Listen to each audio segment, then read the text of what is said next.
day I'm going to get used to it. It's not being us just going into it live after the going into the ring. It throws me every time. Hello, everybody, and welcome to episode 61 of Stat Check. This is New Meta Who Dis. I am Innes, and I am joined by Jeremy. As everybody else has lives or things to do, or I don't know. We're working with what we got here. So myself and Jeremy here this week. I am not promising anything on the connection issue side of things. My network provider Sky is currently down nationwide, so we are working off my mobile hotspot, and we're going to see how this goes. I can't promise anything. If you see me suddenly disappear, or if I my eyes turn into like dollar signs or something, it's because I've just had a pop up saying like that this has cost you £4,000 and you used 1 billion gigabytes of data. We'll see how it goes. Otherwise, I hope everybody's well. Jeremy, I hope you're well. We're going to get into another show this week. We're going to be talking through all of the stats. There's been a ton of cool movement on the data side of things. We saw some really cool things in tournaments this week, some things that we've not seen in a while. I don't believe Eldar won a GT this week besides Charity Hammer. That wasn't real. Charity Hammer's not a real tournament. I heard like some random guy won that. That's not even very good at Warhammer. Love you, Ben. But yeah, we've got a ton of stuff to get into, and then after that, we'll probably dive into the fair amount of usual back and forth. We'll talk a bit about the meta. We'll talk a bit about LGT since we've got that coming up, and we'll take the usual show questions. And then what we will probably do after that is wrap the show up because there's just the two of us, and I would like to not kill my phone on either like the battery overheating or anything like that. So we'll maybe run a little short this week, but thank you very much for being with us regularly. Anyway, with that, without further ado, Jeremy, how you doing, lad? I'm doing well.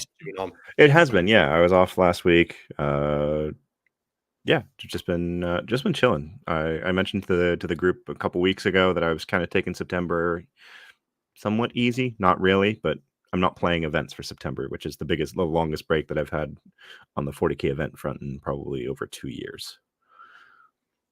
It's not a short break. Yeah, I took January last year off because I was meant to do Alveo and then decided not to. So I went from like the start of December to the last weekend of January without doing a tournament, and it was hell. It was like 6 weeks without a tournament. I was like, I don't know what to do with myself. I'm just sitting there like scratching my arm, like I'm not stopped playing 40K since COVID.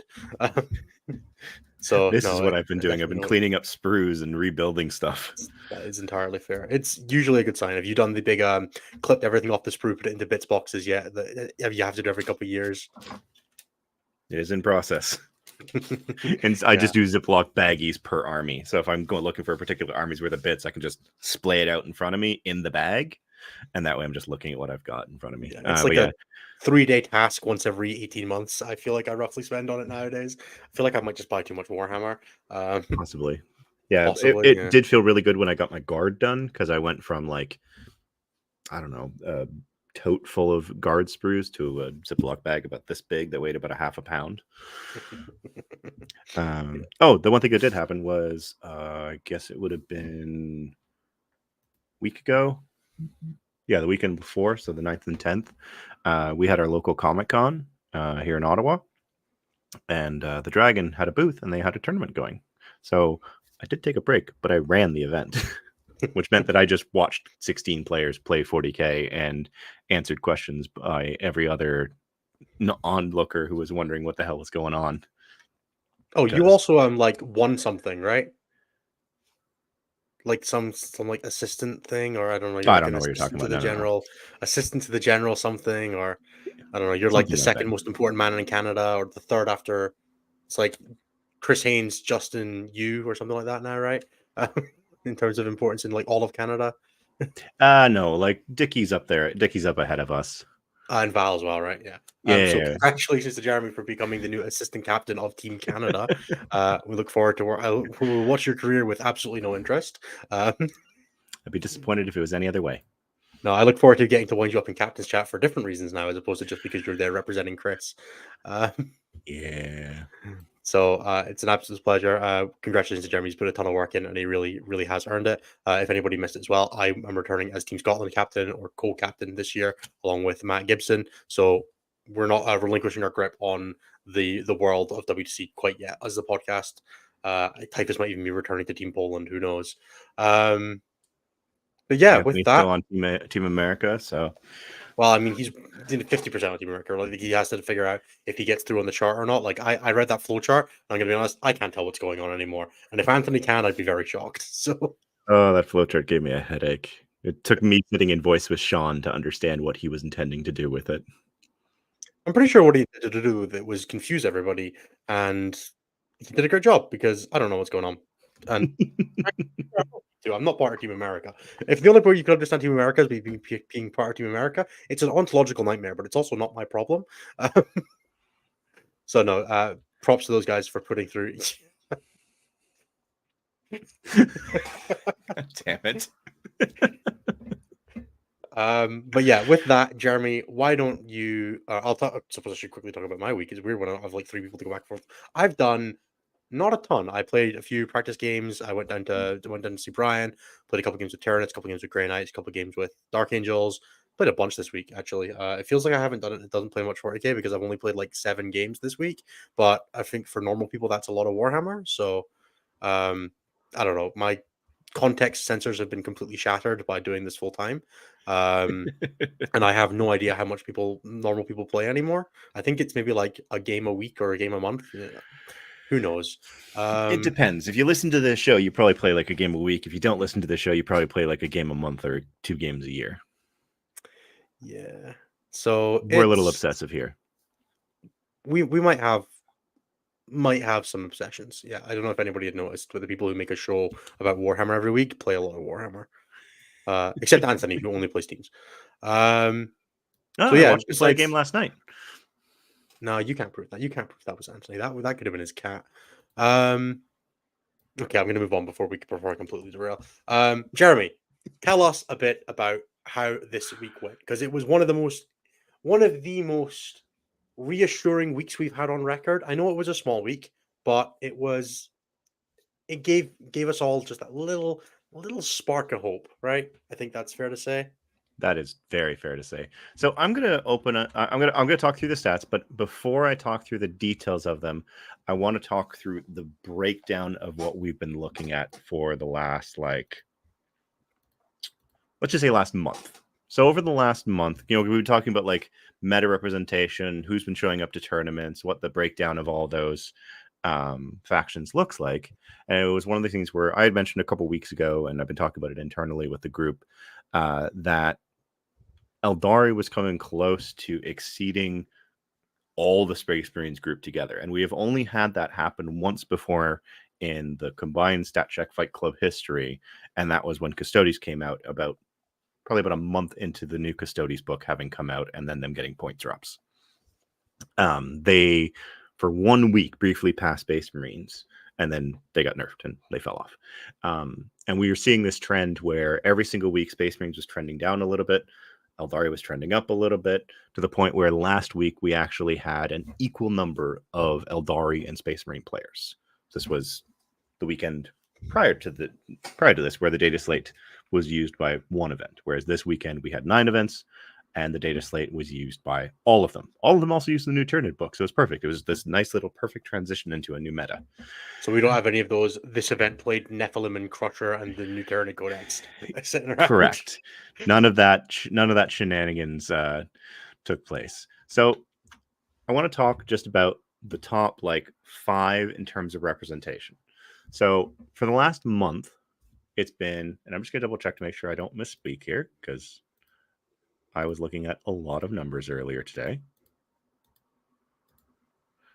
But basically what we're going to be looking at here is comparing the last 5 weeks to just this weekend. And I'll say this with the usual caveat of there is always more to come. Like this is just a snapshot of what we've been looking at over the last. This is functionally week 1 of people having a chance to think about the new meta and try stuff. Exactly. Like they've had a week to digest the data slate and be like, hey, what about this? And there's definitely a lot of that being seen, where there's a lot of, well, this could be interesting. So for the month leading up to the data slate, Space Marines were in the lead. They made up 15.4% of the meta. As I was mentioning, this share was slowly decreasing as we were going along. Eldari made up 12.6% of the meta, and they had been accelerating past that. Custodes made up 8.9% of the meta. Necrons made up 7.8% of the meta, and Imperial Knights made up 6.3% of the meta. So like those 5 right there made up over half of all the players. And then the 16 factions below that made up the other half. Now, and this is again just a single weekend, Marines are resurgent. They made up just over 17.4% of the factions this weekend. Necrons were in second at 8.8%. Eldari dropped to 8.1%. Tyranids surged up to 6.8%. Astra Militarum surged up to 5.8%. And then Custodes, now 6th, are still up there at 5.8%. But one of the biggest things that we saw here was we saw a 35% drop in Eldari representation in a single week. Good. Hell yeah. I'm so happy.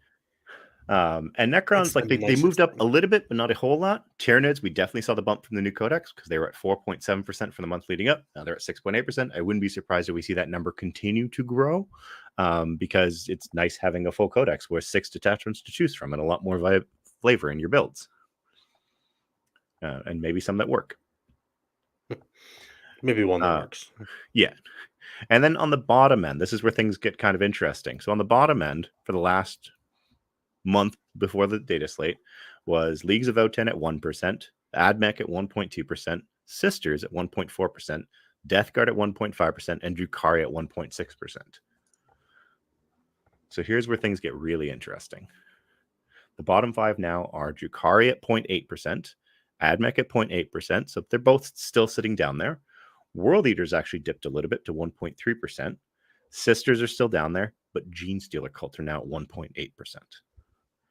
They've been cut by more than half since before the data slate. So, yeah, it's not surprising because they did get the patented triple nerf of mechanical changes, rules changes, and point changes. Good, frankly.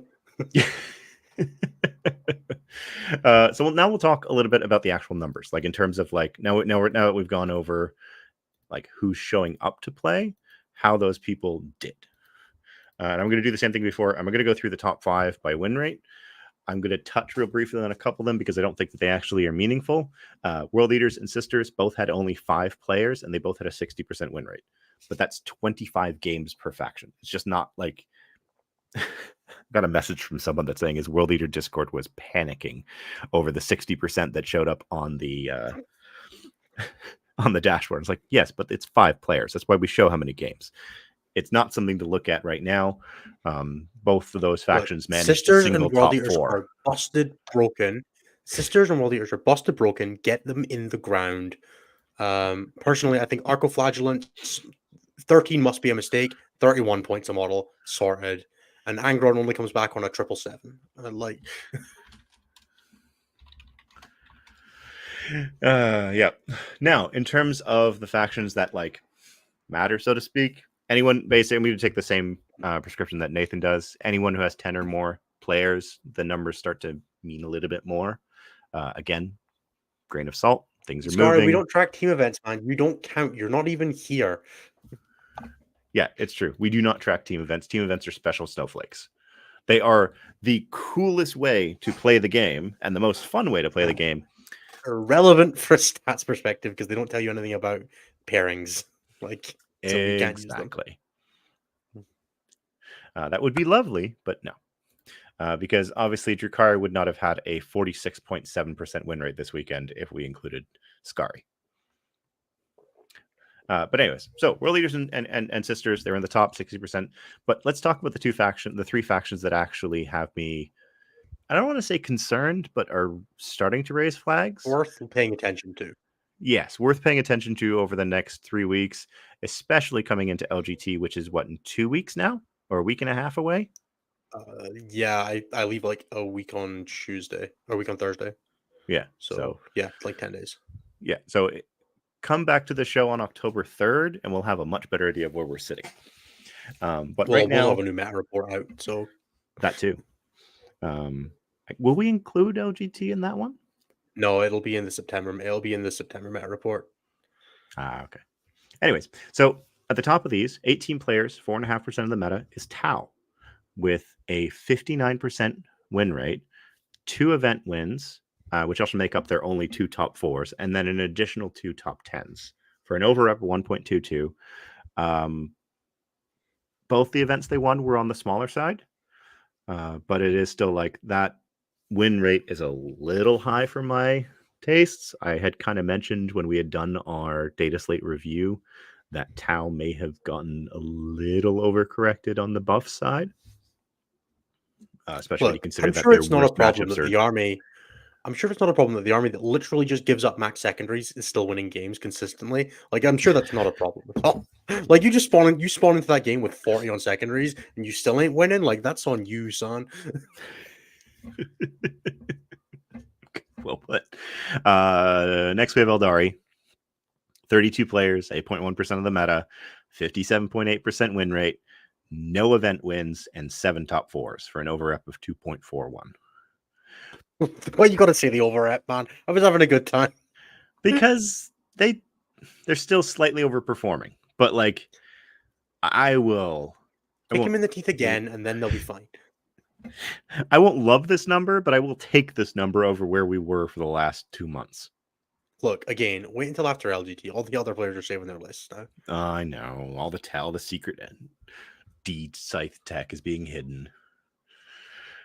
And then the third on the list of armies to watch on, Chaos Space Marines. 19 players, a 56.1% win rate, 1 event win, and then 1 additional top 4, and an over up of 1.16. Like, they're not that high, but could very well be that this is just an indication. Yeah, it's a good win rate. Overrep isn't high, but CSM are always one of those factions that has a high play rate regardless, really, which always pulls down that overrep a little bit. So whenever you see like CSM or Marines, wherever you see their overrep, just kind of like mentally tap an extra like 30% onto it, and you're probably pretty close to what it really would be if they were a normal faction play rate. Yeah. I don't know. It's just kind of like my vibing number. It's like it's like a 1.5. It's high, but you know. The interesting thing is that those 5s, the World Eater Sisters, Tau, Eldari, and CSM, they're the only ones that are above GW's 55% threshold. And there's only 2 factions that are below. Do you want to guess what they are? I would have guessed Sisters and World Eaters, but you're going to put them in 1 and 2. They're on the wrong side. I feel like it's going to be. Are we? And both of them had more than 10 players. Marine sub-factions? Nope, because remember, this is just Marines as one group. Admech? Nope. Admech actually had 3 players with a 53.3% win rate. Imperial Knights were actually right below CSM with 16 players and a 53.8% win rate and 2 top 4s. Guys, real talk before we continue. How are you still losing to Imperial Knights? What is going on?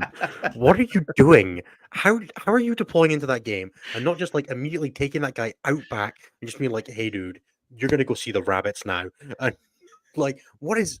Come on, guys, real talk. Like, come on, you can tell me it's okay. I'm not gonna be nice about it, but I need to understand what's going on here. How are you still losing to this army? They are genuinely terrible.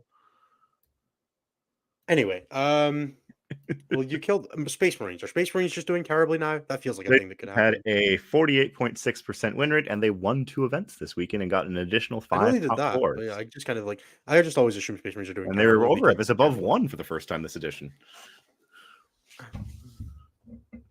What other armies suck right now? Drukhari? No, Drukhari said Drukhari were doing fine. 46.7%. They're in there, and Drukhari won an event. Drukhari did win an event. I don't know. Gellerpox infected? Chaos Demons? Yeah, you were actually right with Gellerpox infected. Death Guard. Death Guard had 18 players for a 4.5% of the meta, and they had a 43% win rate and 1 top 4.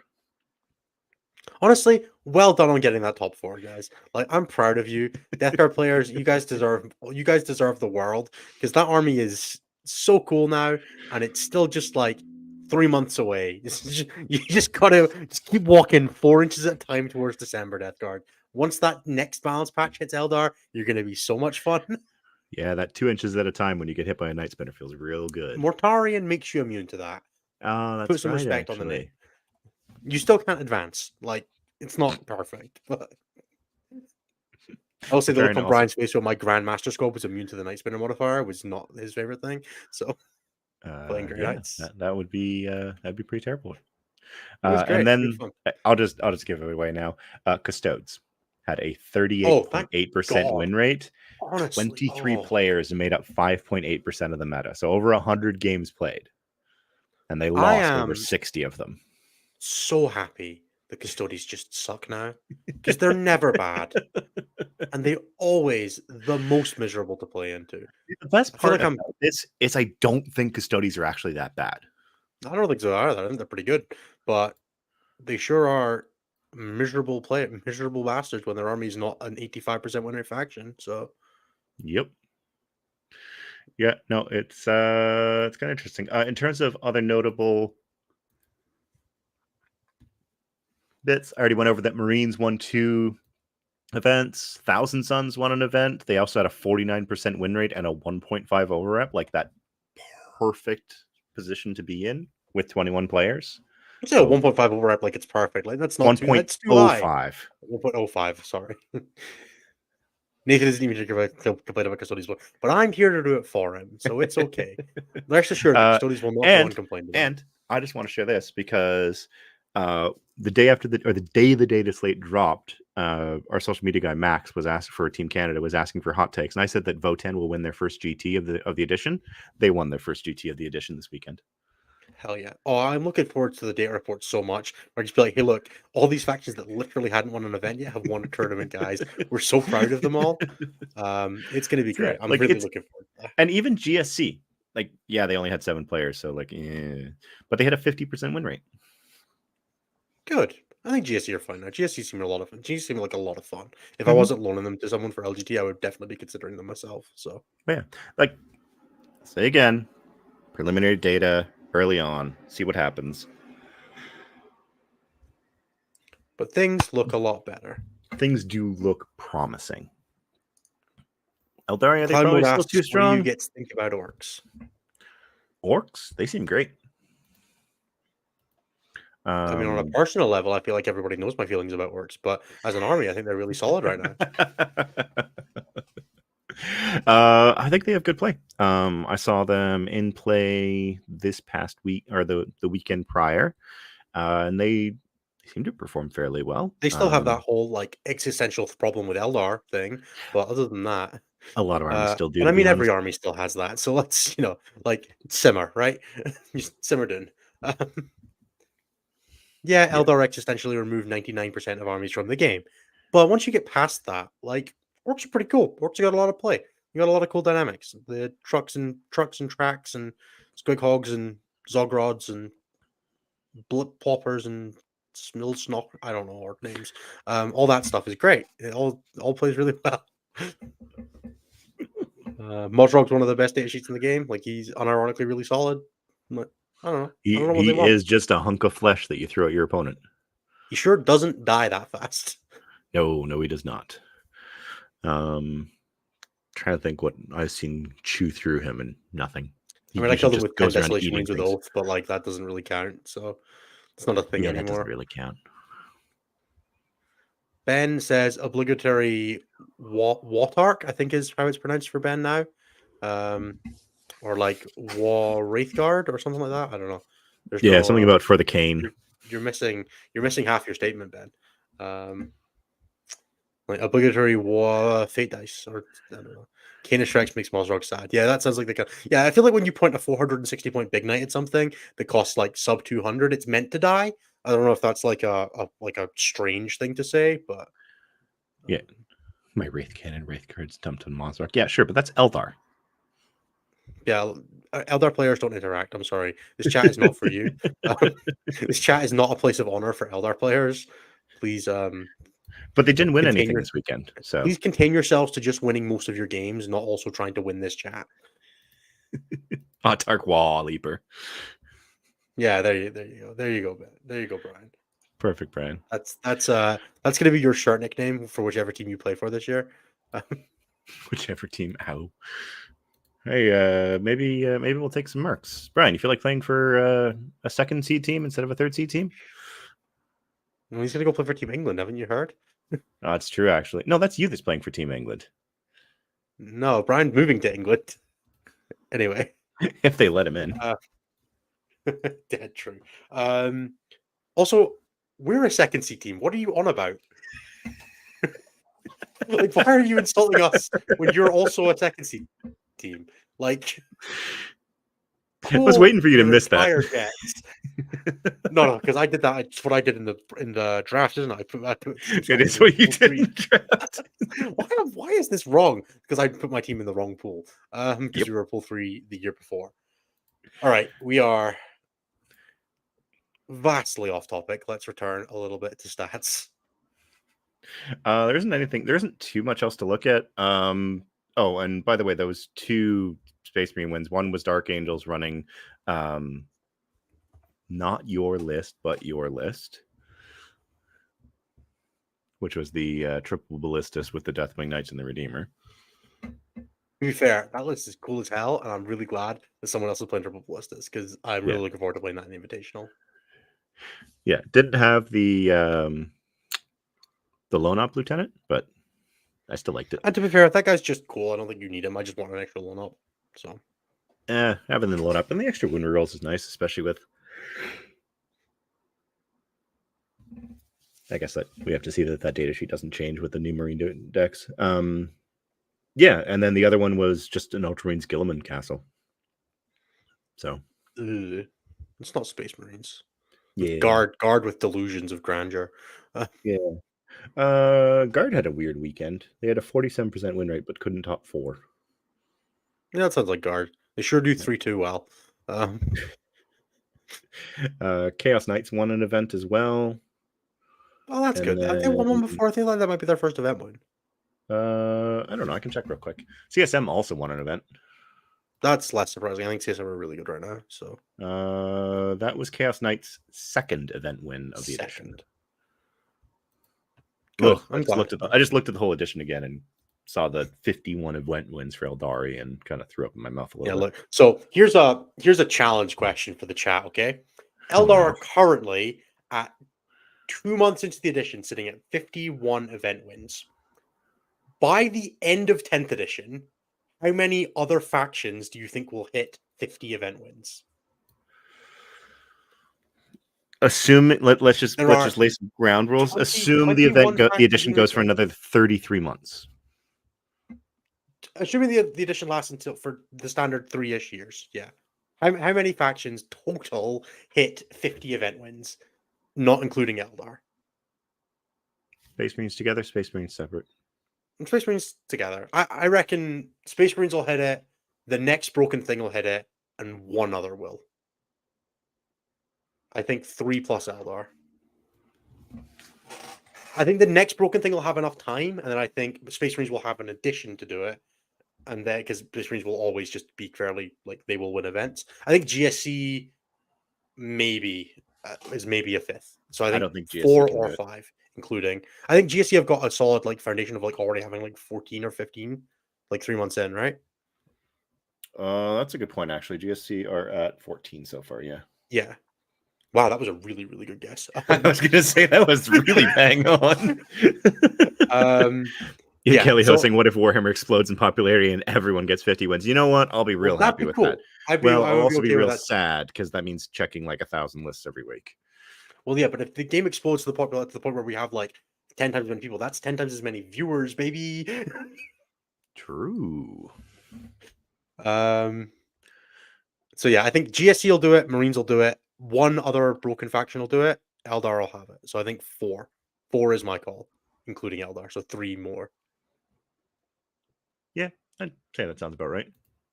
And I think Eldar will hit another 50. I think Eldar will hit 100. And that, I really hope that's not the case. No, Innes, you won't get 10 times better.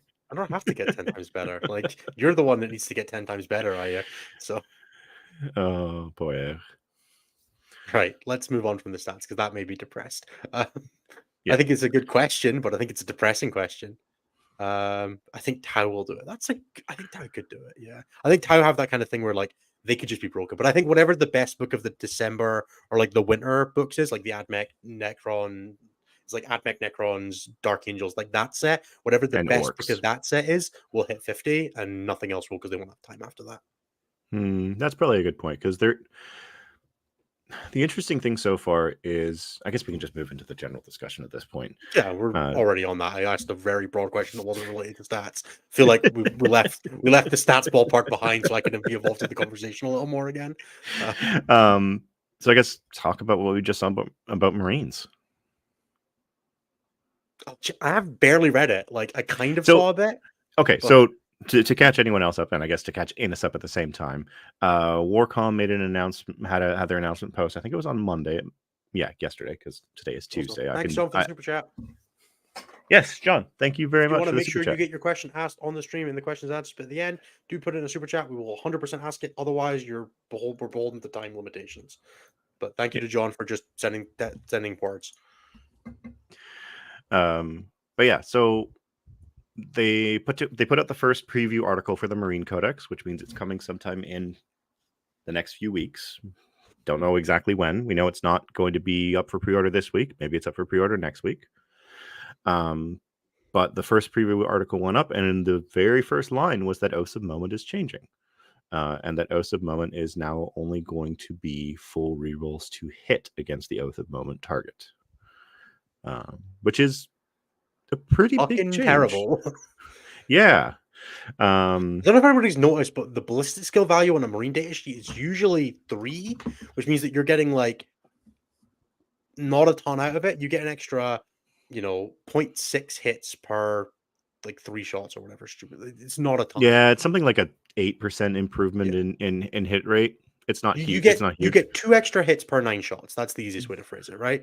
Like, yeah, it's good. It's a very, very reasonable increase in damage. But the wound roll, usually a lot more 4s and 5s in there, where the full rerolls is just significantly more impactful. Removing the wound reroll means that stuff like, and I mean, not to put a point on some of the stuff that is broadly is been busted in the edition is because of the moment. Desolation Marines, Aggressors, Sternguard, Deathwing Knights, a lot of the volume on things like Hellblasters comes from being able to turbocharge that wound roll. Is that problematic? Yeah, it kind of. I hate the way it skews the math on a lot of units. I think it makes Marines play real terrible because Marines have this really cool thing where one thing a turn is real dead. And then the second unit, you feel like you are punching with a wet pillow. And it's like, I don't do any damage except to my one oath target unless I have like exceptionally the right profile. Like Deathwing Knights will punch Plague Bearers to death.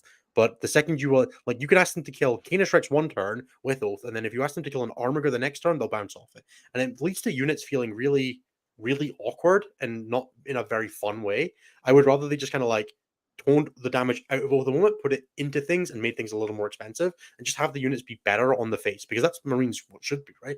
Marines shouldn't be I hate when Marines play like a horde army.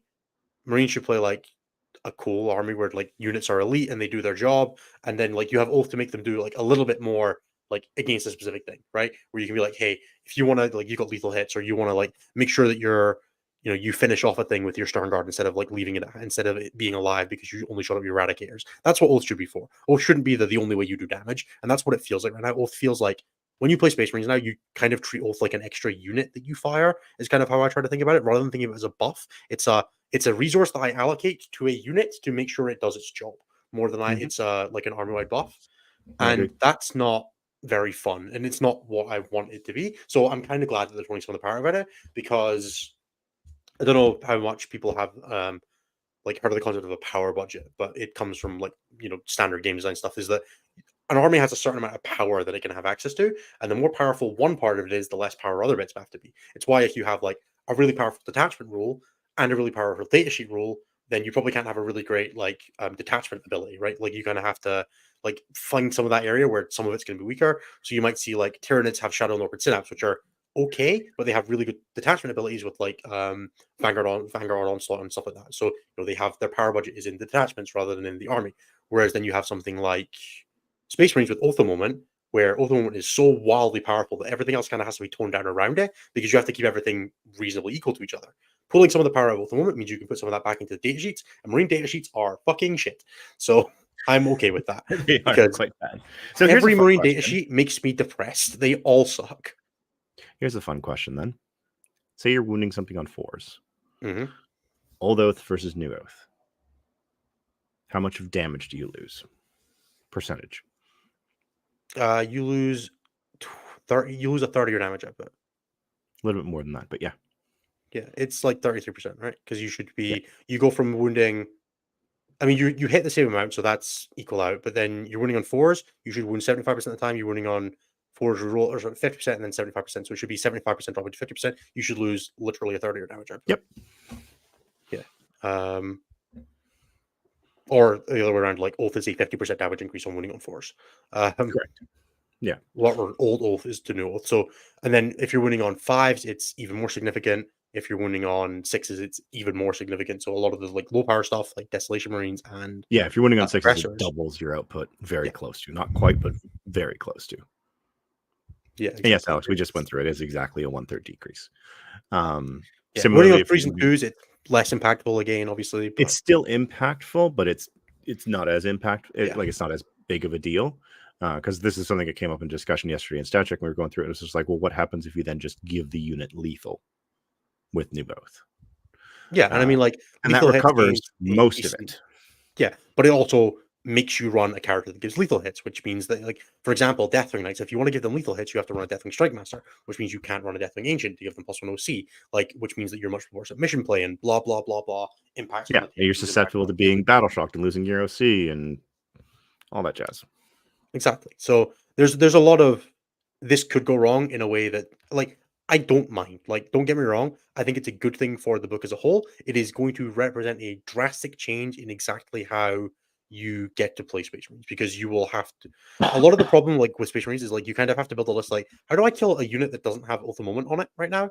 And then you go through it and you're like, well, I guess I run like Ballista Dreadnoughts with full rerolls, or I run the full harm assist apothecary biologist combo with like lethal hits and sustained hits, and like you can get it on, but that's still better with Oath, but it can work outside it. Or Yeah. Land Raider Redeemer's the auto hit. Like, you try to remove as much of the variance as you can to try and have some consistency. Either you use grenade strat or whatever, or you run Gulliman or Tome of Ectoclades to double up on your Oath once per game or every turn, and that's how you try to find that consistency. And pulling that away is just going to hurt the faction in a way that it's So here's really a hard question, to actually. overstate. But You mentioned Tome and Gilliman. What if both of them get changed similarly? I would assume they're both just, well, Tome is literally you just pick 2 Oath targets, so Tome doesn't change. Does it? I thought I was Yeah. checking the wording the other day, and it actually is like you reroll No, hits so and wounds against Gulliman it. is you pick a sec. Gulliman is pick a unit. If you've killed your Oath target, you get a second one. One of them is like that, and then I believe I think Tome they is just both just pick 2 specify units. hit and wound rerolls afterwards. See, now I have to go and read this. All right, you look up Gilliman, I'll look up Tome, and we'll Oh no, vamp okay. So over. Tome of the Ectoclades is pick a second enemy unit, and then it uses the Oath wording. So So it it uses says the after oath you've wording, selected but an it's not actually as it says your after target. you've picked an enemy unit using the Oath of Moment ability in your command phase, use this enhancement. Select a second enemy unit until the start you have hit and wound reroll, which means it technically wouldn't interact with Fury of the First, which is hilarious. I don't think that's ever come up once in a life, which is the +1 to hit against the Oath target the Terminators have. I don't think anyone's ever paid attention to that or noticed it. I believe Gilliman then is just pick a second unit. If you've killed your first target, you get a second Oath target. No, actually. Each time a friendly Adeptus Astartes model makes an attack that targets the second enemy unit, you can reroll the hit roll and you can reroll the wound roll. But it still triggers at the same time as Oath of Moment. So I would assume that they'll get they get broad spectrum updated, but there's literally no way to know, right? So maybe if Gilliman gives you the secret special reward that after you've killed the first one with just hit rerolls, you get wound rerolls on the second one.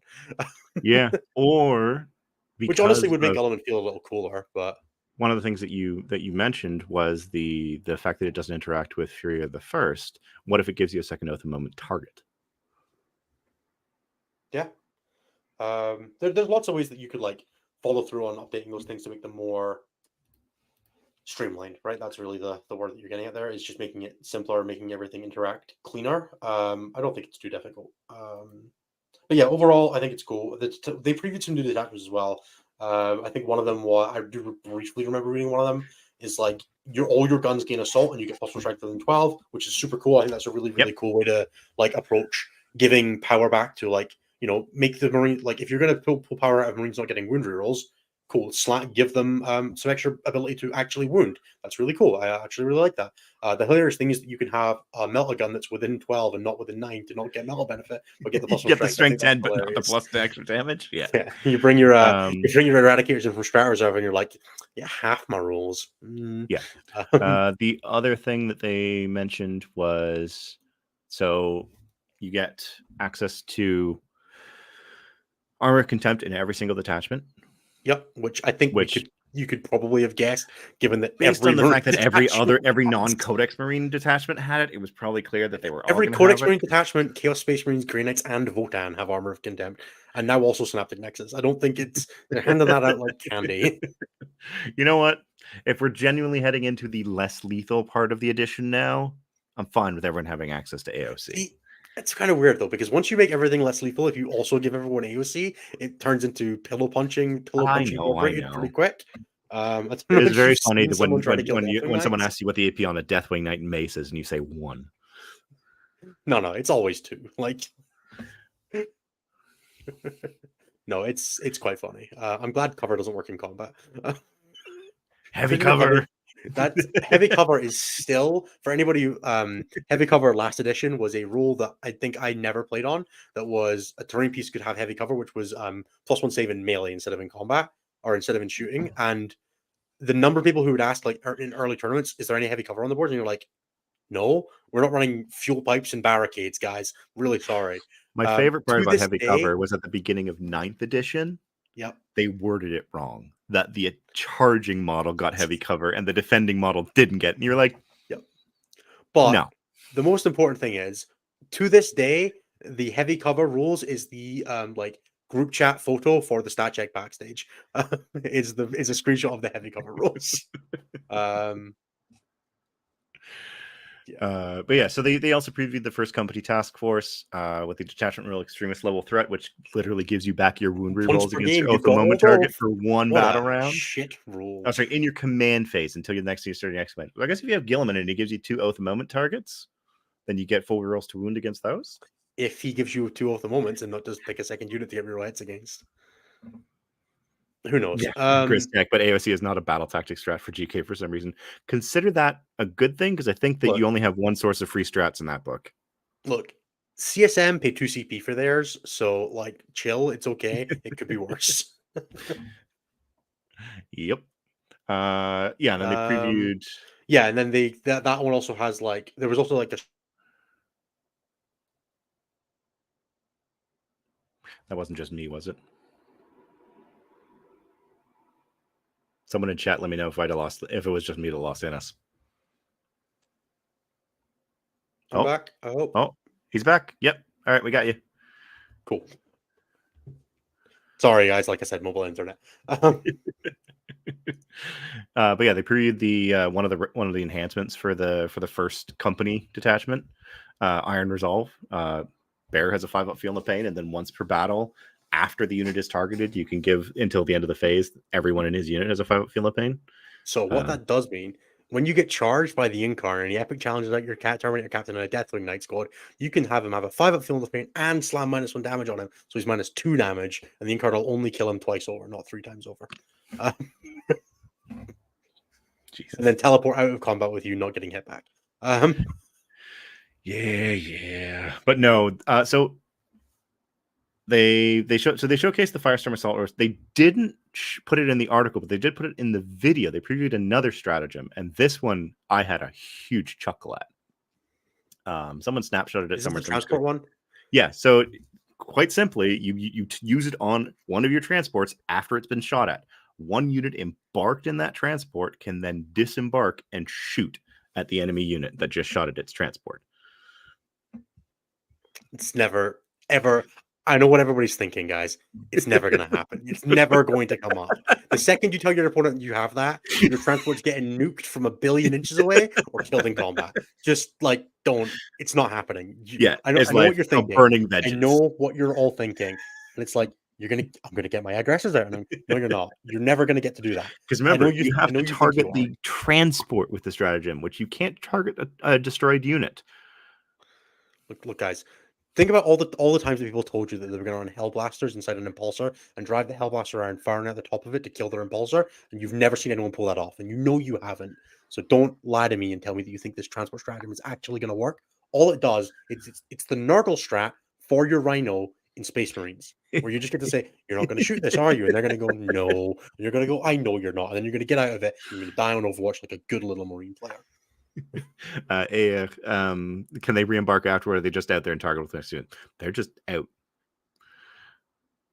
What Necron strat are we asking about, Brian? You can target a destroyed unit with those strategies because they say you can target a destroyed unit specifically. Yeah. Normally you cannot.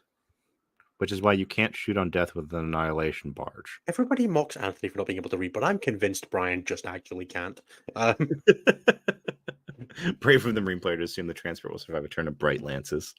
Exactly. Land Raider might? Bright Lances should be AP2. Like, why are they AP1? AP1 and D6 plus D6 minus 1 damage. I think LR player, like they're so bright, you should be able to see them and dodge them. You should be -1 to. You should get like -3 to hit with them or something. Seen almost 0. Valentin Pachenkov. Seen almost 0 GSC this weekend with other armies become more horde than them. Do we have a shot at being mid-tier?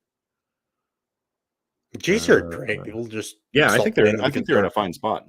GSC have this cool thing though, where if you try to play them now after having played them before, I bet they feel like shit to play.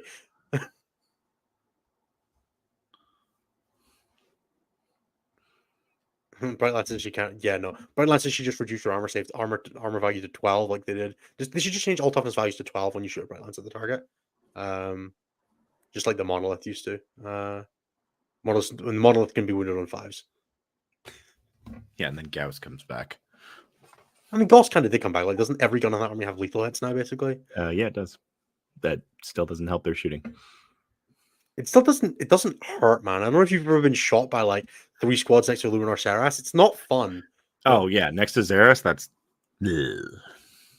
It's not pleasant. Like, damage builds up. Chip that's away at you.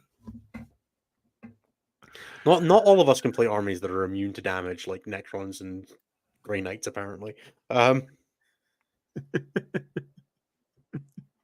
Yeah, everything about Lancer shoots actually count as toughness 12. I think that's a fair. I think I agree with Brian on that one.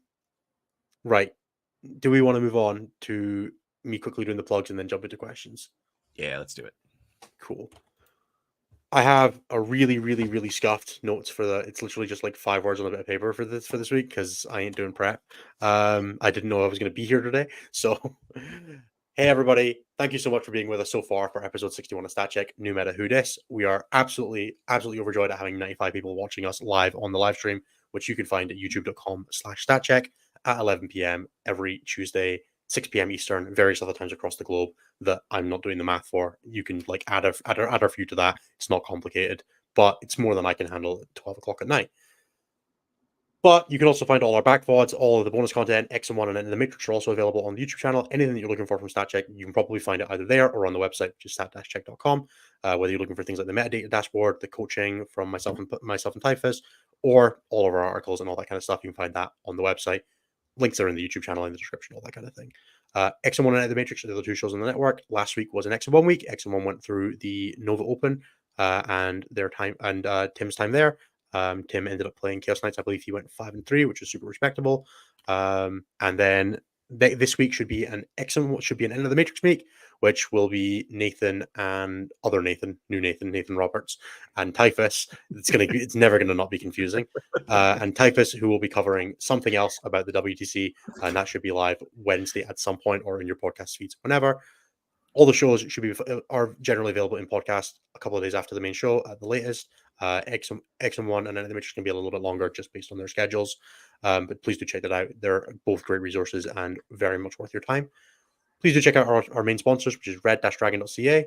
They are our primary sponsor for everything from dice and objectives to discount codes for our patrons, all that kind of thing. They're also Jeremy's local store. Highly recommend you support them. Dan is a wonderful human being who does a ton for us. We'll be cashing out the recent Vibe Check League through in-store credit for the Red Dragon as well. And if you're a Patreon member, you will be able to get 15% off through the link, which you can get when you sign up for the Patreon. The other main sponsor we have is Saltar Games. Please check out Saltar Games on Etsy. They do a bunch of tokens and measuring gauges and all that kind of thing. I believe they are currently in the process of launching the black edition of all that stuff. So it's, instead of being clear, it's got black. I will bring some over to Cali or Atlanta, Jeremy. I promise. You bet. That sounds real nice. Yeah, they're really cool. So they've got like black vinyl backs and stuff like that. They're much easier to see on a table as well. So check out Saltar Games for all that sort of stuff. It's just on Etsy. If you just go into it, I believe it's just etsy.com/Saltar. Link is in the show description. Yeah, it's in the show notes. Etsy links are a pain in the backside. They're like way too long. As I mentioned earlier, we do also have our Patreon, patreon.com/statcheck. $5 a month gets you access to all of the behind the scenes bonus content that we do, or mostly access to the Discord where you can ask us questions, interact with us, see the list we're playing against, and also chat with one of the coolest and highest level communities going in 40k. It's a really awesome community with full of really, really awesome people who do so much work for the community and are so willing to like be eager and active and interact. People from all across the globe, wherever you are in the world, there's probably somebody that is at least in the same region as you who you can bounce ideas off of, if you find out about tournaments from, all that kind of thing. Also, 50% discount code to Red Dragon. So if you're going to spend any money at Red Dragon, just come to us first. I promise you, it'll save you some cash, even if you're only there once. Yeah. Sign up for us for 1 month, get your code, and if you're spending, I think math is 15% off, $15. I can't do that. It's not a lot. No. It's like, if you spend $100, you save 15, so already you're up 10. So exactly. That's as far as I'm going to go on the math. Bucks. 35, but buy one box, you're cheaper coming to us first. There you go. The last thing that we got to shout out is the California Cup. That is CaliforniaCup40k.com. We are going to be there. We are doing coverage through StatCheck. Anthony and I are running classes on the Thursday night. All the details for that are also in the show notes, I believe. But CaliforniaCup40k.com, it is an event in San Diego. We're going to be there. If you are in the San Diego region or going to that event, please do check out the classes. Anthony and I are going to be running some really awesome things, going through things like how to do threat assessment and how to deploy for your opponent's army. And then we're going to be running people through actual speed games of 40k and talking to them and like interacting and seeing how you guys are, seeing how the people in the class are doing with just playing 40k under pressure, because you can't replicate a tournament environment. We're going to do the best we can to implement that kind of stress into a 2-hour session. So please do check that out. We would love to see you guys there. If you're at the event, come say hi, even if you're not coming over the classes, but we would really love to see it. It's the first in us doing this kind of thing for 40k. It's a big jump for us. It's very, very different from what we've been doing beforehand, and we would love to continue doing this in the future. And if we can make this one a success, it'll be great for us in terms of being able to show that to people going forward and doing it more, bringing it to other events, bringing it to a bunch of other places, because we'd love to do it. With that, though, I'm going to stop shilling things because it always makes me uncomfortable incredibly deeply. I am not good at this, but thank you everybody for listening, and we're going to get on with the rest of the show where we're going to jump into questions. Questions, as always, are going live from the Discord first. We'll be pulling all the questions out of our Discord server, and then we'll come back to the chat if we've got some time at the end. If you're not on the Discord, you do want to support the show in any way, please do chuck in a super chat, and we will definitely get to your question. Otherwise, you risk getting missed, and we will do our best to come back and answer any questions that we saw, right? Especially any that are interesting.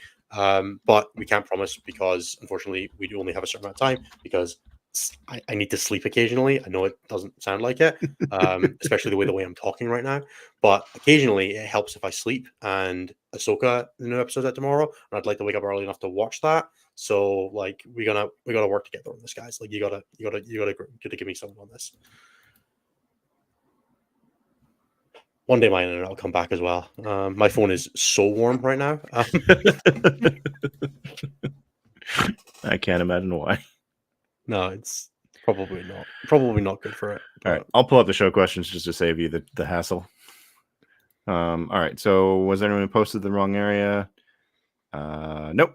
Perfect. All right, we'll skip that one because it's a question for Nathan. All right, so that one guy, John, asks, so how's the meta? Anyway, you see it adapting you didn't expect, and then what is next for GSC, Innes, and what is next for AdMech, Jeremy? Let's start with how's the meta? I mean, we talked about it in stats. Promising? Eldar are still way too good. Like, yeah, for sure, but too good. But other than that, everything feels pretty chill. I've had the pleasure of playing into Votan now. I've played a few games with the Grey Knights.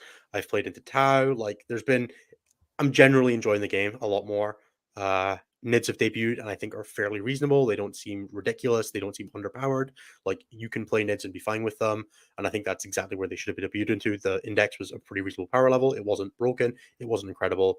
Biowars are still salt tier inducing bullshit, and I love it. But at least you only get to run one now. Can't complain. Yep.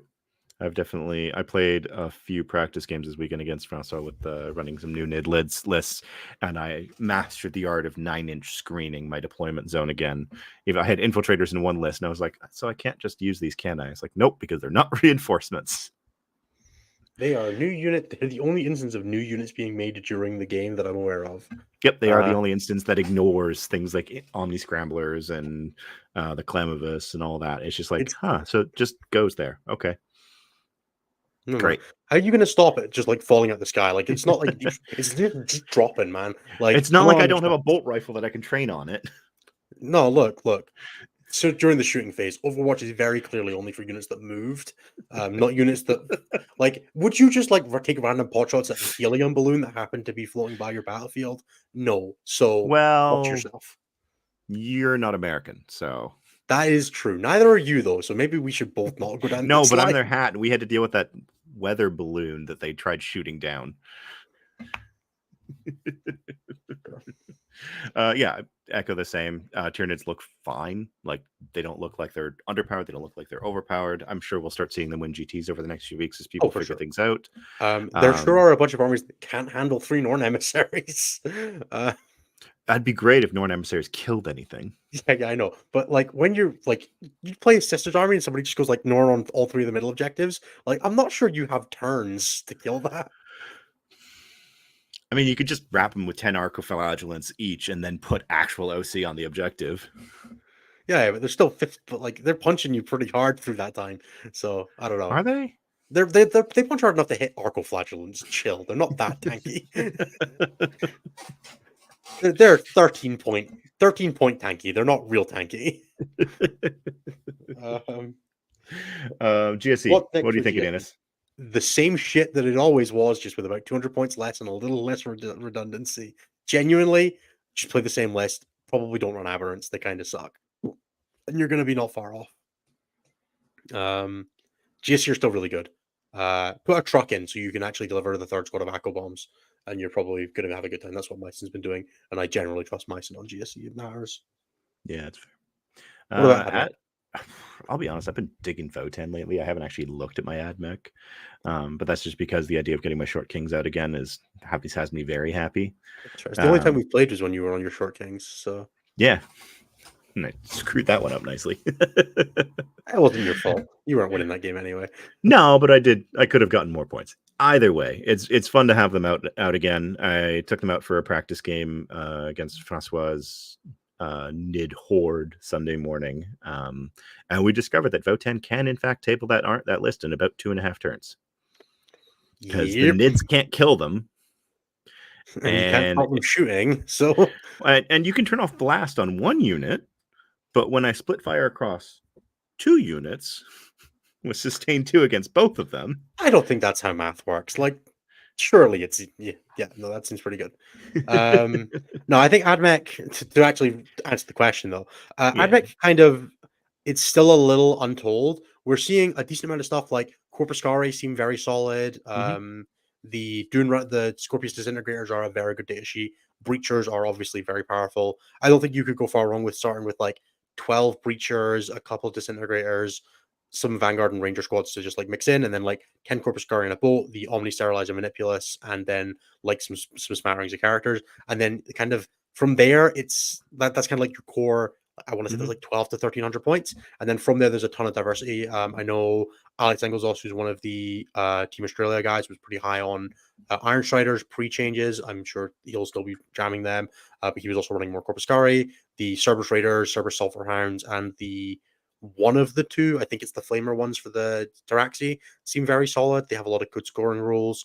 Tactica Obliqua is still a mental, very powerful rule that is better next to Battle Line, and the Battle Line getting cheaper helped a ton with that. Omni Sterilizer is a messed up ability, even though it doesn't do dev wounds now. It still nukes like half the units in the game for like 1 billion damage, which is great. Yeah, it turns out getting D6 plus 2 and Infantry 2 plus Flamer shots is good. Who would have guessed? Hiding in a unit on top of that. Yeah. So yeah, no, I think that they have decent potential, but I think a lot of it is same as before, just more of it. which is always a problem for AdMech because but more of it is really hard when they're the most expensive army point for point in the game that isn't They GSC. really And I think are. honestly they're probably matching GSC now because of the point drops. Probably because of the point. Yeah, because now Because GSC pay a ton for free war gear now that they didn't before. Before I would have said it was GSC hands down, but I think AdMech might have topped it they now. might be about the same now on Neophytes versus Vanguard. I mean, Neophytes are what 90 for 10 now.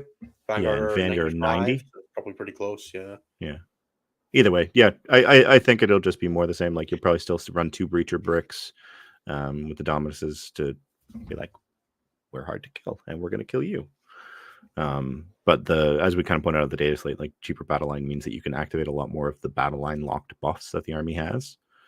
So we'll see. ROI heavy and armor kit heavy in deployment zone is not a bad rule. Yeah. The detachment ability sucks, but and that's the thing. Like if they get decent detachments outside of that one in their book, come whenever they get theirs this fall, winter, I don't know. I think it's like between like December and February. Yeah, so sometime in the next few months, maybe in time for LVO. Hopefully not. I would not like. Maybe Stiegler will come out and actually play an event.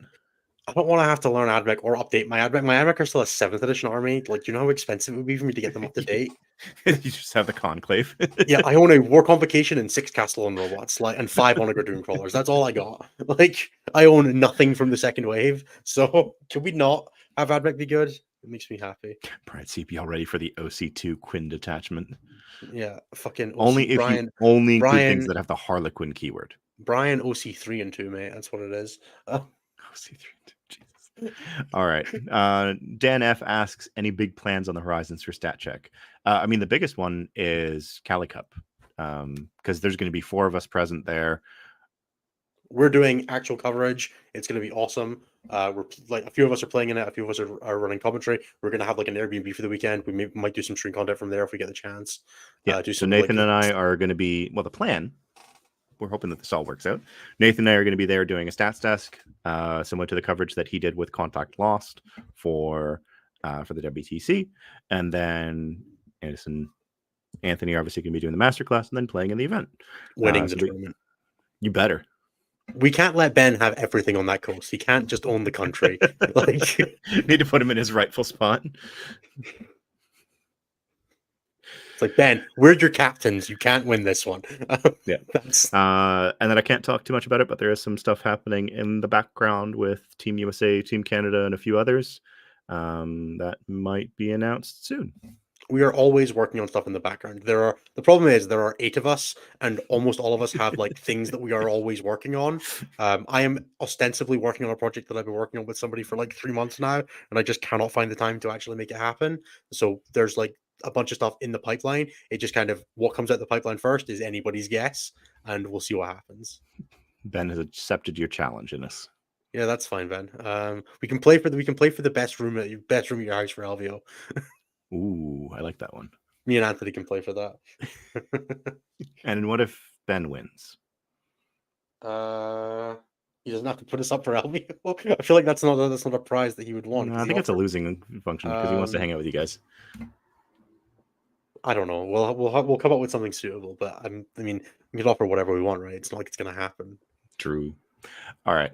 He said to Ben, who's very on form right now. Very much so. Again, as much as I keep joking that Aldar didn't win anything this weekend, congratulations to Ben and the whole Charity Hammer crew for the work that they did last weekend. I think the total raised amount was around $47,000 US. Yeah, congratulations to everyone who participated in that. Congratulations to the crew who put on the event, and congratulations on Ben for going, I think it was 4-0 in the bracket because he got a bye round 1. Yeah, because it was a weird.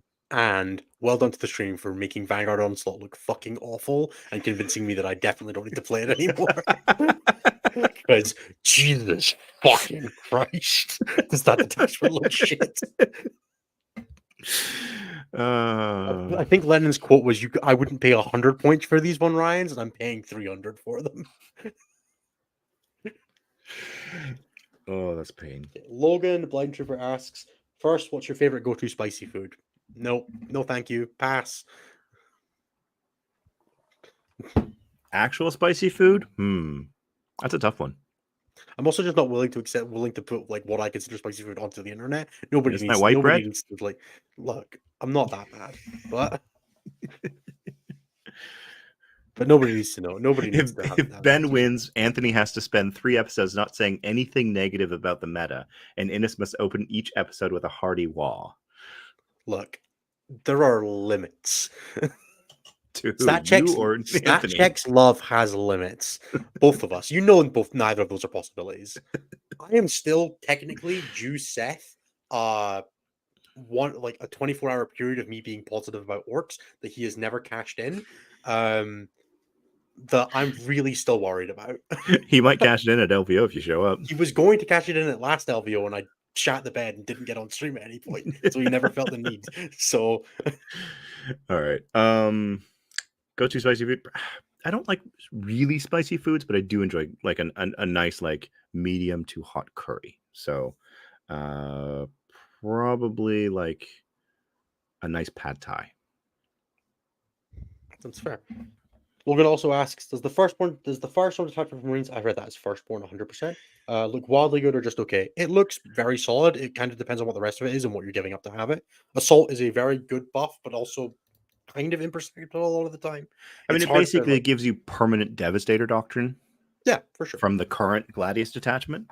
Yeah, which is fine, but the fallback and shoot is definitely like it depends what other buffs you have access to. Does that detachment have access to fallback and shoot, for example? If it doesn't, start getting sketchy because getting close to your opponent with guns is great until you can't fire them anymore. So there's questions in there. I do Maybe like the the scrap idea that of it gets for stuff them. like the bike cap Black Knights, for example, with the bike chaplain that can get assault and devastating wounds outside of just one per game, like things like that. Seems super interesting. But again, is any of that going to exist? We don't know. Ooh, I got a fun one with that detachment because that's the Salamanders themed one, right? Yeah. Wonder if Flamestorm is back. Flamestorm, like what was it called? like the aggressor data sheet ability? No. Or the mortal wounds The on mortal for wound one. flavor wearers. I seriously doubt that they would spend a stratagem slot on that, but I also feel like that's exactly what they'll do now. So because I feel like Nid's got a few of those because they don't have access to grenade, but I hope they don't just put that in like a bunch of Marine ones as well. That'd be really boring. Yeah, because Salamanders because I feel like they'll bring over a bunch of the stuff from like the Salamanders supplement theme wise. I hope they bring back the stratagem that like makes all your stuff behind you loan up. just like break the rules of the game. But what if I not use that it one on a loan again. up? Oh Yeah, no. we're like, yeah, just bring that back. It'll be great. You're gonna have a great Oh, time. they also had the +1 to wound strat. Yes, they did. Just They had remember, they supplement had sacrifice does still exist. It's just an unplayable army, so you don't have to figure out how it works. Fair. All right. But yeah, looks decent. We saw 2 stratagems and an enhancement. The enhancement was trash. It was +3 strength on characters' melee weapons. Hey, that's going to be great on the new jump pack captain with Power Fist, so that he can punch the Incarn to death. It's going to be What if he has a incredible. Thunderhammer? He doesn't. We've seen that this brew doesn't have one. There's no way that guy gets a Thunderhammer. Makes me sad. Okay, Typhus asks, would you rather have your hands or feet doubled in size? Hands, obviously, so I could fire Desolation Marine dice. Like, I have tiny little woman hands, and frankly, I cannot roll 40k dice enough. I need bigger hands. I already So have enough trouble finding shoes. Hands it is. Yep. Would you rather have short gills or a giraffe's neck? Anthony would definitely take the giraffe's neck, so he'd be the height of a normal person. I take the giraffe's neck so I could look I could look at the table from my opponent's perspective. Oh god, I was going to say something super off color, and I'm really glad I didn't say it. And remind me to say it to you after the stream. Hey, the filter's working. No, I've made myself laugh too much. I can't. All right, all right. Autark Ben asks, pancakes or waffles?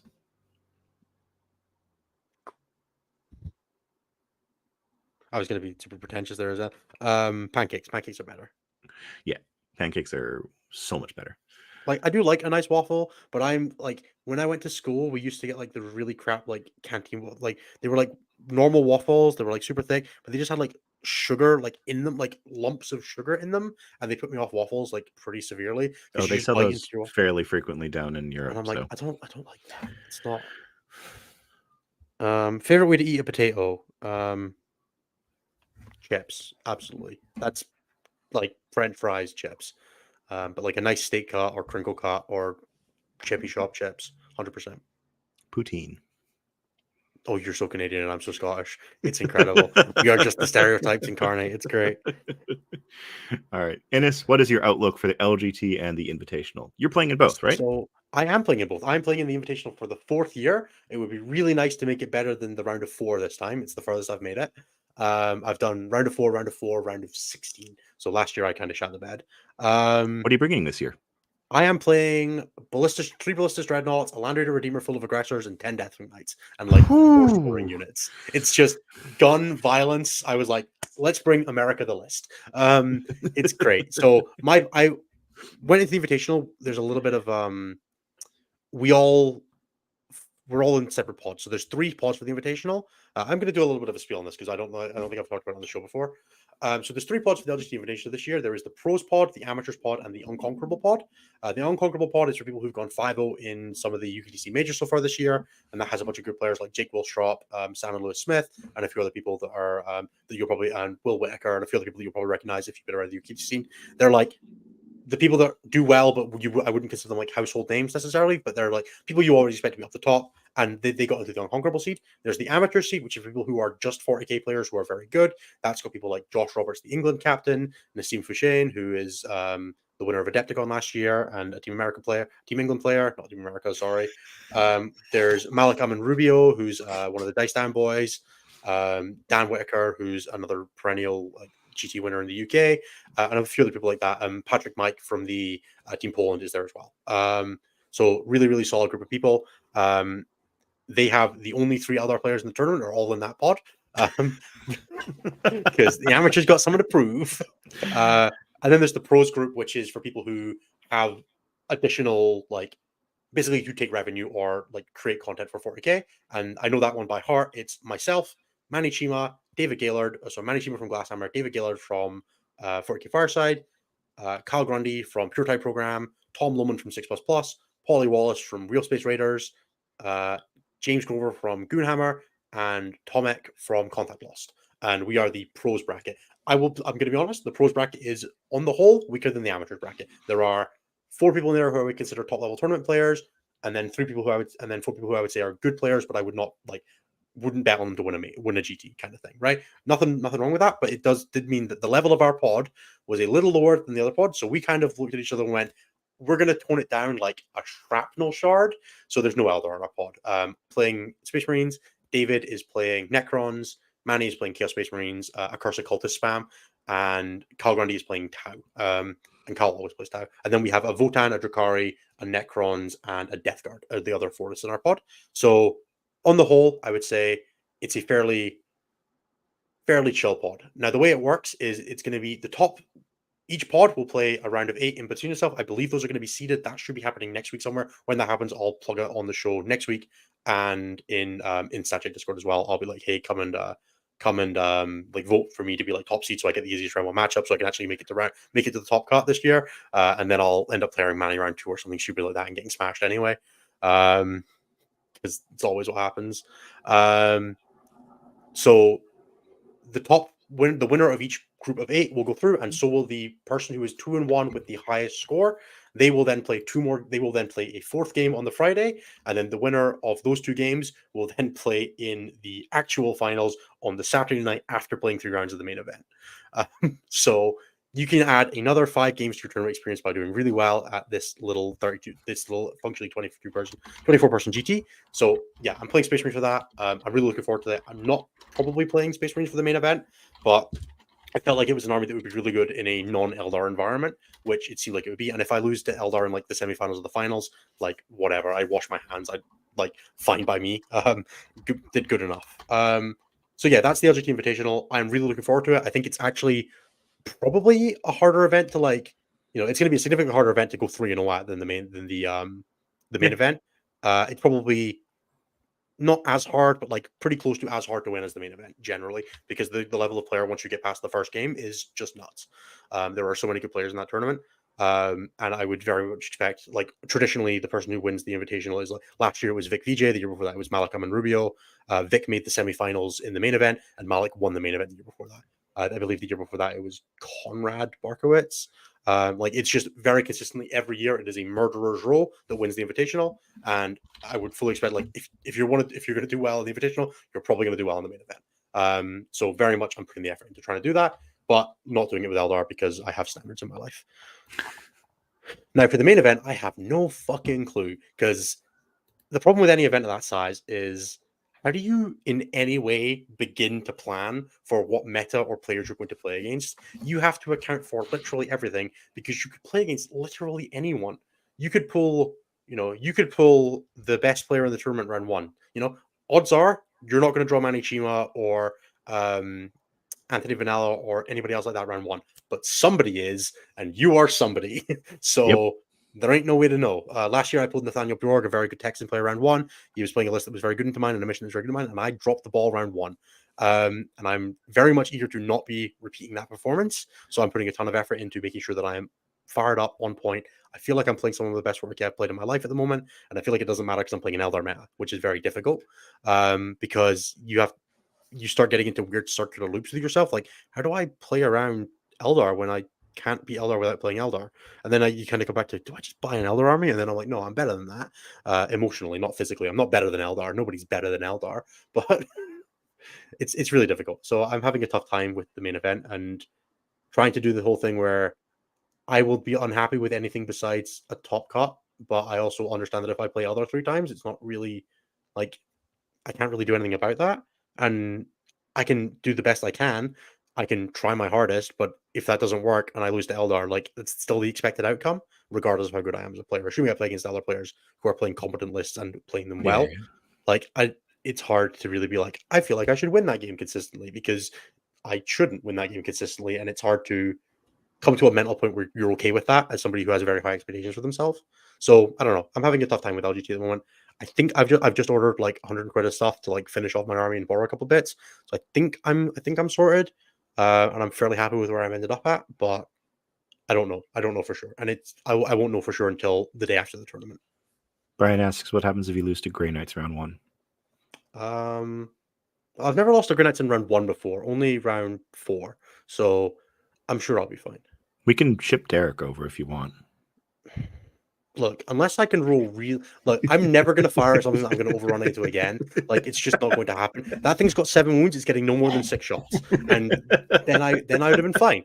So really, that's on me. I didn't lose to Grey Knights. I lost to myself. I can live with that. You played yourself. Congratulations. I sure did. So right. Yeah, crap happens. Yeah. All right. It's exciting. You hear more. Look, when's list lock for LGT? I still can't wait. It's Sunday. So on Tuesday we can talk about what you're bringing. Yeah, 100%. Awesome. All right. Autark Ben asks, what is one tournament you have not attended but want to go to? While you're thinking, I can answer this right away. It's LGT. I had plans. I know. I had plans to go this year. Had some things come up. Wasn't able to make the trip. I'm really sad that I'm not going to be there. I was really looking forward to hanging out and seeing everyone, and also just experiencing the UKTC environment, as well as because it was LGT. I hear, yes, Ice Hammer does sound like a great time. I do intend to go back to Iceland at some point. So if the next time my wife and I go there, I can schedule it around the next Ice Hammer, that'd be amazing.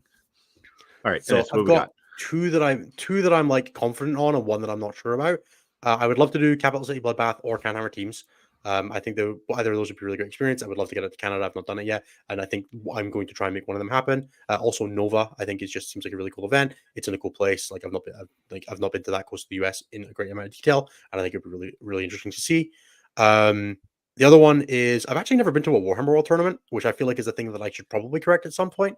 Yeah, you should. But I've never played a tournament at Warhammer World, and I feel like I should probably do that at some point. Especially like all of the guys that are like the old guard of Team Scotland came up through traveling down to Nottingham to play in the Warhammer World tournaments and all that sort of thing. And I think that's the thing I should do. There's a few others like No Retreat would be super cool to do if I was better at hobbying, which is the one that SM Battle Reports run in Gibraltar. Or also just like one of their events in general. I would love to do an event in Germany at some point, like a proper one, because I used to live in Germany, but I've never played a tournament there because I moved away from Germany after I lived there. So there's a bunch of things I would really love to do in 40K, and I'm still kind of like filling out pages in my checkbook. I've done events in Serbia, I've done events in Poland, I've done events in Croatia, I've done events in the Netherlands. Belgium, and I just want to keep adding and doing more of those. I got an invite to go to the Invitational in Salzburg at the start of like June, but the timings didn't work out. So that's another thing. Like there's so many events that are super cool to go to, and one of the really wonderful things about the job and the things I'm able to do now is that I have so much opportunity and freedom to choose between these events to try and do the cool things. And like I'll be back for Alpine Cup in Austria in April and all that kind of thing. So there's so many events. If anybody knows of any really cool ones that are like reasonable to get to, I'm always open to hearing about them and always open to considering trying to travel out to things, especially if there's like cool people there.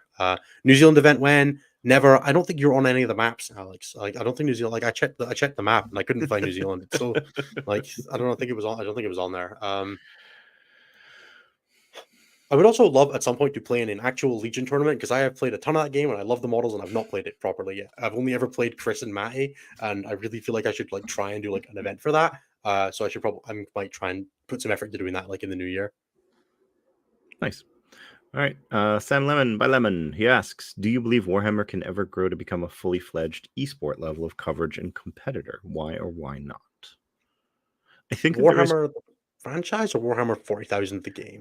I think they mean Warhammer 40,000 the game. And maybe there's a possibility for it. The problem with Warhammer 40,000 is it's a pretty bad spectator game.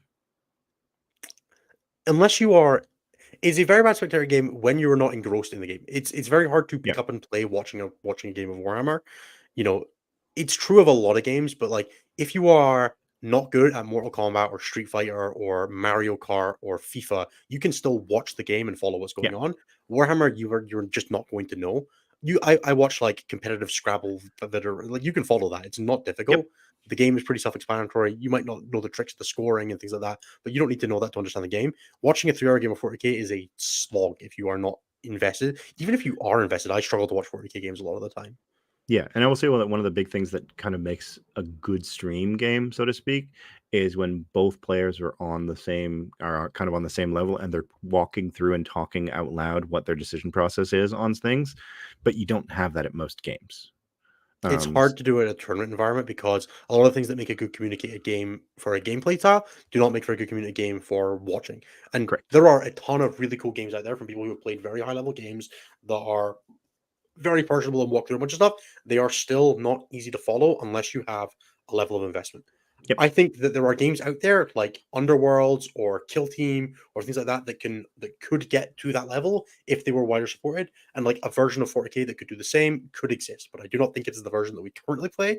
I also I enjoy that 40K is an experience that takes a few hours to do. Like that's why I play the game, and I would worry that it would lose some of itself if it chased too far down going that route. And I think like if it became if 40K in 40 minutes became the standard way that you played a game, in that a game took 40 minutes, it wouldn't have the same level of attraction. Me and Nas can probably do that now, but I think for most people, it's not what you're looking for. You and Nas can just play a best of 3 every round that you play. Yeah, I've actually never played Nassim, so outside of I've played him on TTS, but I've never actually played him in real life, and it's a continual source of joy to me because I cannot imagine do we finish before we start? What happens there? He then asks, StatCheck TTS Teams League, where the hosts draft players when? We are probably not doing. We are going to be hosting one. It will not be drafted players. I personally, I do not like setting a hard limit on there being at most 8 teams. I think it's more fun if people can just play with their friends, and I would hate to not pick somebody and have them feel left out or bad about it, which for me means that I think it's probably better to just leave it off, allow people to do that. It might be more fun to just have the hosts play on a team together or something like that, so that then just everybody gets a chance to play against us or something like that. I think that might be a better way to approach it, but we will have to have a chat about that. That should be starting. I will start getting the wheels moving on that after LGT, but until that's happened, I am definitely leaving. We'll try to leave a couple a month or so between the TTS leagues. I think is probably the general way to approach it. Yeah, Ben, big FOMO feels an LGT maybe next year. Both of us next year. Guys, we will do our best to have as much content coming out of it as we can, especially post-content coverage because it's much easier. But Anthony and I are staying in a flat together with 11 other people or with 9 other people. There should be plenty of stuff to talk about. Yeah. All right. Gabe C asks, for someone chasing faction elo ranking, would it be better to jam out a bunch of tourneys or focus on a few a year, but with more preparation?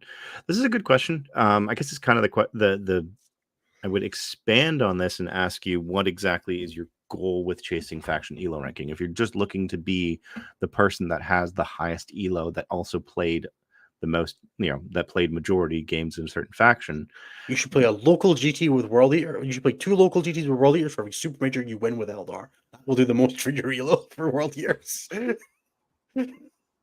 yeah. So I'll remind people that in the elo system, both in the regular one as well as in the CRS, when it looks at what your main faction is, it just looks at how many games you've played with each faction and chooses the one that you've played the most games with, not necessarily what you've played the most recently with or anything like that. It's I don't really know if chasing the faction dealer ranking is a good approach to things. My advice is I should just jam out a bunch of tourneys, because you're going to get better by playing more tourney games. Because you say focus on a few a year, but with more preparation, all you gotta do to those GTs are going to be preparation for you. Win LGT, LVO, Nova, Adepticon. Just win them all with your faction. You'll be fine. Or just, don't lose a game in 5 little GTs. 25 wins in a row, that should put you at the top of whatever you're aiming for. Probably. I've done it. It's not that hard, guys. Just do it. Yeah. All right. Eric Cultus Chan asks, the changing meta has been really challenging for a lot of people, particularly the persistent Eldar dominance. It feels like there's covering up some of the other cracks in 10th ed, such as Overwatch and the pretty broken melee changes. In light of these things, do you think David Gaylord had a nice honeymoon? Damn it. I'm sure that David Gaylord had a lovely honeymoon. You can ask him yourself on the next Fireside episode. Look, all I'm saying is David submitted his invitational list like the day after his wedding, and you can tell. So we love you, David. Take care. And congratulations once again. Dan F, what is the 10th ed ruling on the Dorn hole? It's where they store the damage from that shot they blank. The shot that they can't choose whether to blank it or not. Yeah. They store it in the Dorn hole. Shoot him with a bolter first, and then with a the square damage goes in the Dorn hole. All right. More seriously, Eloise Will asks, with some data now, have the effects of the data slate underperformed, met, or exceeded your expectations? I would say they met, because underperformed. I wanted Eldar harder. No. Like, for what the data slate did it have the effect that we expected? Oh, yeah, more or less. Because Eldar got hit, but not hard enough. Other things kind of shuffled around. Tau shot up faster than I thought they would. No, dude, everybody had a Tau army waiting. The Tau units are the same units they've been using since 5th ed. They all had them. I know. Couldn't you make didn't even have to change the guns, motherfucker? I know. Couldn't you have made missile pods good? Why couldn't it have been flamers, so they at least had to come close to you? Yeah, and they did reduce the number of shots on the flamers. That would have been nice. I mean, to be fair, at least they still suck shit into night spinners. No, you can't advance. No, you can't advance. No, you can't advance. Look, all I'm saying is if Eldar are holding down the Tau menace, I'm almost forgiving them. Not actually, but almost. We'll see. I don't think they are. Cool. That is all we have from Discord. So let's quickly jump over to chat, and then we should probably get on with it. All right. We already answered Valentin's question about GSC. We are looking for other questions. Apparently Ben is taking notes for steak dinner as to what you enjoy. Hell yeah.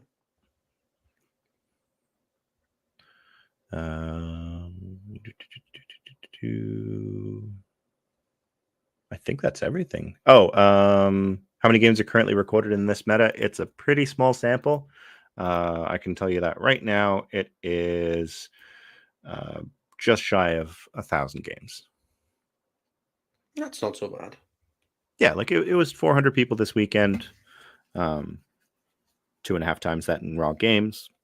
It's typical what you see with 5 rounds. There was, I think, 1 6-round event this weekend, so just above that. Yeah, we should get about the same this weekend, and then the weekend of LGT should triple it. Yeah, I mean LGT will have they have 1,000 people again or close. I heard it was at least 700. So which is what it was last year. Last year was like 760. LGT last year, I talked about it in the show 2 weeks ago. LGT last year was the busiest weekend that I have ever seen, and that includes two LVOs. So there's been a couple of weeks with like double super majors as well. Like there's been some weekends with the UK super major and an American one. It usually happens like a Adepticon weekend with Manchester. Yeah. But yeah, there's been a few like that as well. But yeah, LGT and LVO are usually huge. But LVO has this thing where LVO sucks up everything else around it, whereas LGT is like just its own thing. So there's usually other things running the weekend of LGT, whereas LVO kind of doesn't really have that. Like there's a little bit, but not so much. Yeah, that's true. And I'm trying to think right now. FLG's next big event is SoCal, which is the end of October. God, imagine anybody's doing SoCal, then Cali, then Atlanta. That's going to be a rough couple of weeks. Well, it's the third weekend of October, so you would have 2 weeks off. Then actually, it would still be hell because it would be that, then Cali Cup, and then 2 weeks later Atlanta. Well, yeah, I mean, my is currently I have like an RTT on the 15th of October, then I have a GT on the 22nd that I'm crashing with Matty for. Then we have Battle of Britain, which is England, Scotland, Wales, Northern Ireland team event that weekend. Then the next weekend I fly to Cali, or like 2 days later I'll fly to Cali. Then immediately after that I fly back to the UK, maybe do Coventry, then fly back for Atlanta, then fly back to Scotland, have a weekend off, then I'm running a team event. Your internal clock is going to have no idea what time zone you're in. Like I already don't. So all I'm saying is, if you guys see me on the show in that like 6-week stretch, just expect to see me with just like bags under my eyes. And that apparently those are trendy now. So yeah, something like that. All right, couple quick other questions. Elouzil, LGT is going to generate a couple thousand games. Yep. If it's around 700 players that Innes was mentioning, 5 rounds for everyone there, and then the top cut, right? Yeah, should be top 16 to 30, something like that. Yeah, so the top cut will generate like an extra like 10 games. It should be like 50 or so, right? Depending on it'll be like 15 games. 16 will be 8, 4, 2, 1. People? Oh, if it's 32, then yeah, it'll be 16, 8, 4, 2, 1. Yeah, because there'll be a shadow run and stuff like that as well, right? So it'll be 31 games. Yeah. And then the main event will generate 2.5 times 700, so 1750. 1750, yeah. Yeah, so that'll be good. That'll be interesting. That'll be our real big data set. The real nice thing about UKTC is we know exactly what terrain's being used. Zach has been pretty good at responding to feedback for 10th, so yeah, I played a bunch of the terrain. There's one of the maps are just like they're the board, like if you go from like your deployment zone straight forward, if you like have a decent advance, you can like hit up like right up to touching the top in Search Destroy and see diagonally down into one of your opponent's home ruins. It's real sketch, and Dreadnoughts can hit it on an advance and shoot. Sagittars can hit it. It's real rough if you get that dropped on you. Poor Chris's face when his death company just got exploded. Oh no! Like, oh no! I was hoping. All right, and then Richard Hag asks, "Do you think matchup spreads are even, or are you expecting rock paper scissors to happen?" Haven't looked at it yet. You can actually look at the meta dashboard right now to answer that. To look at like how armies are doing into each other. I wouldn't do it right now because we have such a small amount of data. Yeah, the sample size is like 4, so yeah, but like if I look at the meta match and I look at just kind of as a quick glance, it doesn't appear to be rock paper scissors. It does appear to be things have kind of normalized a fair bit. But again, the numbers are just so small. Like for most of the animals, even Eldari, it's 146 games. But then you break that down into the 20 factions they face off against, and the most common one is Grey Knights, which they've won 33% of their games into Grey Knights. Burn OP, man. I keep telling everybody. But they've won 67% of their games into Necron. All you have to do is mind control your opponent, and Grey Knights are great. Apparently. Yeah, at this level, it's kind of hard to tell. In 3 weeks after LGT, we'll have a real good idea of how this looks. Will anything in this meta top toilet dice? Look, LGT is nothing if not a controversial tournament. Like every year, watch this space. Something's gonna happen. We know. Something like I love LGT. I've been to every LGT. I've not missed an LGT since the first one I went to. It is never, ever not a controversial tournament for one reason or another. Whether it was the AdMech planes, whether it was water bottle gate, whether it was, it doesn't matter what it is. There's always something. I am sure, if nothing else, Anthony will be on TMZ 40K, telling us all the juice.